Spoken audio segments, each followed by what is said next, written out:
అందరికీ నమస్కారం. ఆంధ్రప్రదేశ్ రాష్ట్ర చరిత్రలో ఆముదాల వలస నియోజకవర్గానికి ఒక ప్రత్యేక స్థానం ఉంది.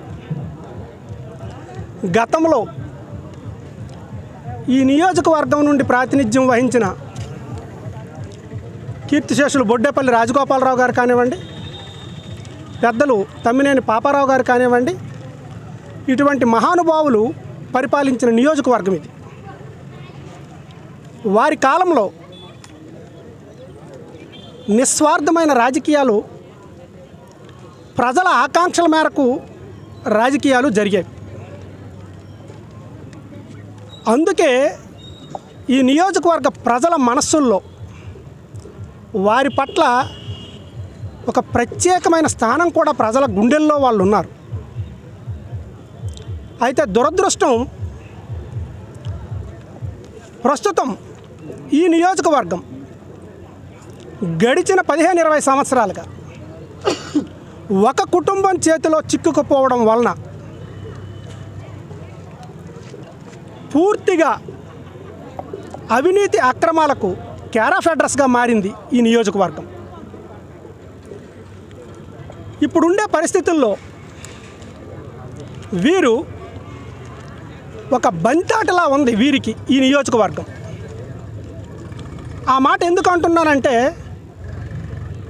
బంతాట ఆడేటప్పుడు ఇద్దరు వ్యక్తులు అదే కోర్టులో కొడితే బంతి అటువైపు అయినా కొట్టాలి, లేదా బంతి అటు నుంచి ఇటైనా కొట్టాలి. మూడో వ్యక్తి వైపు కొట్టే అవకాశం లేదు. ఇద్దరు వ్యక్తుల మధ్య బంతాట జరుగుతుంది. ఎవరు గెలిచినా ఎవరు ఓడినా బంతి కోర్టులోనే ఉంటుంది. ఆ విధంగా ఆ కుటుంబాల మధ్యనే ఈ నియోజకవర్గ రాజకీయం ఉంటుంది. ఎవరు గెలిచినా వారిద్దరిలో గెలుపు మాత్రం ఆ కుటుంబానిదే, ఓటమి మాత్రం ఈ నియోజకవర్గ ప్రజలది.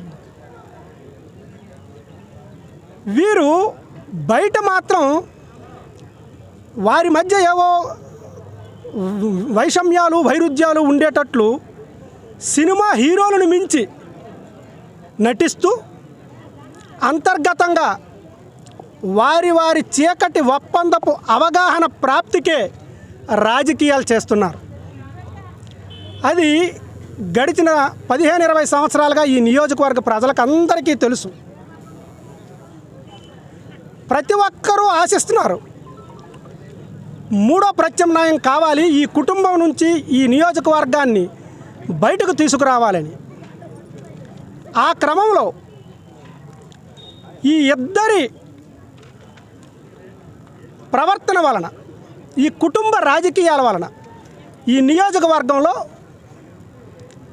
ఎంతోమంది రాజకీయ జీవితాలు, అటు తెలుగుదేశంలో కానివ్వండి, ఇటు వైఎస్ఆర్ కాంగ్రెస్ పార్టీలో కానివ్వండి, రెండు పార్టీల్లో కూడా ఖచ్చితంగా కొన్ని వందల మంది రాజకీయ జీవితాలు నాశనమై వారిద్దరే తప్ప మూడో వ్యక్తిని కానీ ప్రత్యామ్నాయం కానీ రానివ్వకుండా చాలా జాగ్రత్తగా తెలివిగా వ్యవహరిస్తూ ఈ నియోజకవర్గ అభివృద్ధిని పక్కన పెట్టి అవినీతి అక్రమాలకు కేర్ ఆఫ్ అడ్రస్గా మార్చారు.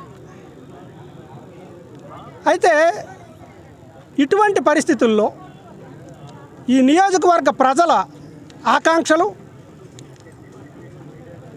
రాజకీయంగా ఎంతోమంది రాజకీయాలను నాశనం చేస్తున్న పరిస్థితుల్లో మూడో ప్రత్యామ్నాయం కోసం వెతుకుతున్న ఈ క్రమంలో చిదిగిపోయిన రాజకీయ నాయకుల తరపున ఈ నియోజకవర్గ ప్రజల ఆకాంక్షల కొరకు ప్రశాంతమైన ఆత్మ గౌరవంతో కూడిన ఆముదాల వలస నియోజకవర్గం కోసం ఆ మూడో ప్రత్యామ్నాయంగా ఈ కుటుంబ రాజకీయాలను పక్కన పెట్టించాలనే ఉద్దేశంతో ప్రజల మధ్యకు వస్తున్నాను స్వతంత్ర అభ్యర్థిగా.